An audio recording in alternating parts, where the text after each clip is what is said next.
Siapa sangka seorang TKW seperti aku bisa dinikahi majikanku sendiri, seorang pria Afrika yang selama ini hanya aku layani dengan sepenuh hati. Bukan cuma itu, mahar pernikahanku 75 miliar rupiah. Tapi malam pertama, aku justru dibuat terdiam tak percaya. Aku ingin menikahimu, Siti. Dunia seakan berhenti berputar. Aku membeku di tempat. Mataku membelalak. Mulutku setengah terbuka. Tak ada suara yang keluar. Aku pikir aku sedang salah dengar. Maaf, Pak. Suaraku nyaris tak terdengar. Aku serius, jawabnya tenang. Aku sudah berpikir lama. Aku tidak peduli apa kata orang. Aku hanya ingin seorang istri yang bisa membuatku percaya. Dan aku tahu, orang itu adalah kamu. Dadaku seperti ditusuk puluhan jarum. Aku menunduk. Air mata mulai menggenang tanpa aku tahu kenapa. Antara bingung, takut, dan terharu. Aku seorang pembantu, dilamar oleh pria seperti dia. Aku menggeleng perlahan. Pak, saya ini cuma TKW. Saya tidak pantas.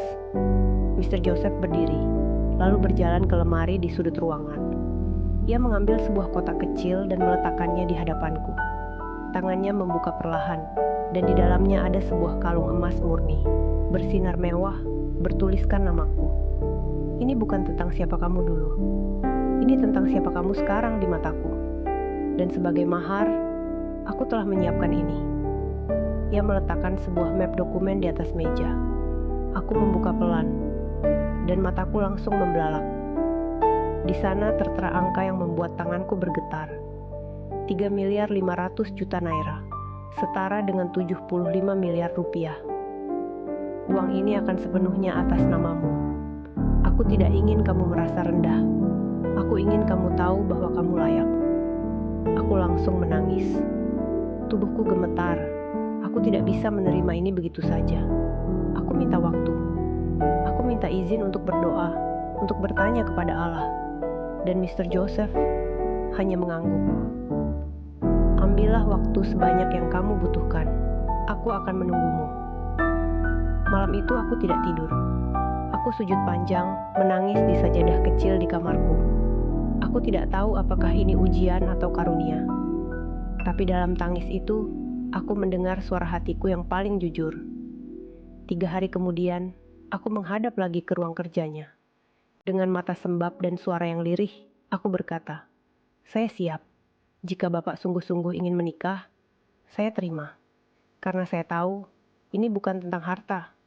Ini tentang amanah." Dan disitulah, dunia baru dalam hidupku dimulai. Bukan lagi sebagai TKW, tapi sebagai calon istri dari pria, yang dulunya hanya kulayani dalam diam. Kini kulihat dengan mata penuh harapan. Hari itu akhirnya datang.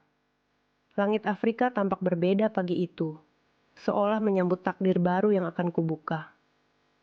Aku masih belum percaya bahwa hari ini aku, Siti, gadis kampung yang dulu hanya membawa tas jinjing dan selembar doa dari ibu, akan menikah dengan pria yang dulu hanya kulayani sebagai majikan. Tapi kini, dia memanggilku istri. Pernikahanku tak seperti yang kubayangkan. Aku pikir akan sederhana. Tapi Mr. Joseph, atau suamiku sekarang, menggelar pesta yang membuat media lokal dan bahkan beberapa media internasional meliput. Nama kami jadi perbincangan. TK Lab Indonesia dinikahi jutawan Afrika dengan mahar 75 miliar.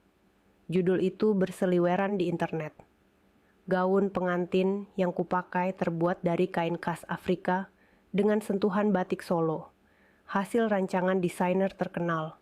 Aku sempat merasa kikuk saat mengenakannya. Terlalu mewah untukku yang biasa memakai daster dan sandal jepit. Tapi saat aku melangkah ke pelaminan, aku melihat Tuan. Joseph menatapku, seperti aku satu-satunya yang ada di dunia ini. Di sana, aku merasa pantas. Upacara berlangsung khidmat. Aku melafalkan akad dengan suara bergetar. Tanganku dingin saat cincin disematkan ke jari manisku. Suara hadirin yang bertepuk tangan hanya terdengar seperti gema jauh di telingaku. Yang paling jelas adalah suara hatiku. mengucap syukur berkali-kali tanpa henti. Setelah pesta usai dan para tamu pulang, tibalah malam yang paling membuat jantungku berdegup lebih kencang dari biasanya. Malam pertama. Kamar kami sangat besar. Dindingnya dihiasi lukisan marmer. Ranjangnya seperti singgasana. Tapi suasana di dalam hening. Terlalu hening. Aku duduk di tepi ranjang, menunduk. Jantungku berdetak cepat. Tangan gemetar. Aku takut, bukan karena Mr. Joseph, tapi karena aku tak tahu harus berbuat apa. Aku hanya seorang perempuan biasa, tanpa pengalaman. Dan ini semua terlalu luar biasa. Tak lama kemudian, pintu terbuka perlahan. Ia masuk, masih dengan jas hitam yang kini mulai dilepas satu persatu. Tapi bukan itu yang mengejutkanku. Yang membuatku benar-benar tak percaya adalah dia datang bukan dengan sikap suami yang siap mengambil hak malam pertamanya. Tapi ia membawa nampan kecil berisi segelas susu hangat dan selembar syal. Aku tahu kamu takut, dan aku tak ingin malam ini jadi beban. Malam ini, kita hanya akan bicara. Aku terpaku, tak bisa berkata apa-apa. Air mataku jatuh, tanpa bisa kutahan. Ia duduk di sampingku, memberikan segelas susu itu ke tanganku. Lalu dia berkata pelan, "Siti, aku menikahimu bukan karena nafsu, tapi karena aku percaya padamu. Dan aku ingin malam pertama ini jadi malam di mana kamu bisa merasa aman." Aku menangis semakin kencang. Aku belum pernah diperlakukan seperti ini. Aku belum pernah merasa sedih dan bahagia dalam satu tarikan napas. Kami berbicara panjang malam itu. Ia bertanya tentang keluargaku, tentang desa tempat aku tumbuh, tentang mimpiku yang dulu tak berani aku ucapkan. Dan saat aku bercerita, ia mendengarkan dengan penuh perhatian. Tak satu pun kalimatnya membuatku merasa kecil. Sampai akhirnya aku tertidur dalam pelukannya. Bukan pelukan penuh birahi, tapi pelukan yang hangat dan membuatku merasa untuk pertama kalinya dalam hidup aku dicintai dengan utuh. Dan malam pertama itu menjadi awal dari kehidupan yang tak pernah aku bayangkan sebelumnya. Pernikahanku dengan Tuan. Joseph mengubah segalanya.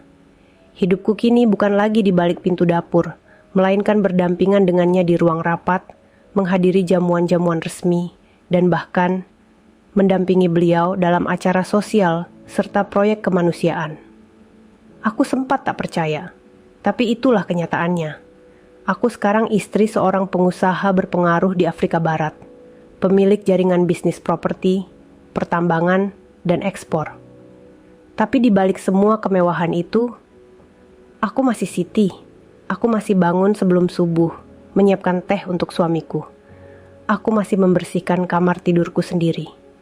Bahkan, aku masih sering memasak nasi goreng dan sambal terasi, yang kini justru jadi makanan favorit Mr. Joseph. Yang berubah hanyalah dunia di sekelilingku. Aku mulai mendirikan yayasan untuk membantu para TKW yang terlantar. Aku tahu rasanya hidup tanpa kepastian, digantung agen, dijanjikan gaji tinggi, tapi akhirnya menangis sendiri di negeri orang. Aku tak mau mereka merasa sendiri seperti aku dulu. Aku mulai bicara di depan publik, muncul di media, dan kisahku viral di berbagai negara. Tapi semakin aku dikenal, ujian datang lebih tajam. Orang mulai meragukanku. Banyak yang menyebutku perempuan penggoda, TKW matre, penjilat kekayaan, dan yang paling menyakitkan, ada yang menyebar isu bahwa aku menikahi Mr. Joseph hanya demi uang dan kekuasaan. Aku terpukul, tapi suamiku berdiri di sisiku, memegang tanganku dan berkata, "Kita tidak hidup untuk menjelaskan diri pada semua orang. Kita hidup untuk membuktikan siapa kita sebenarnya."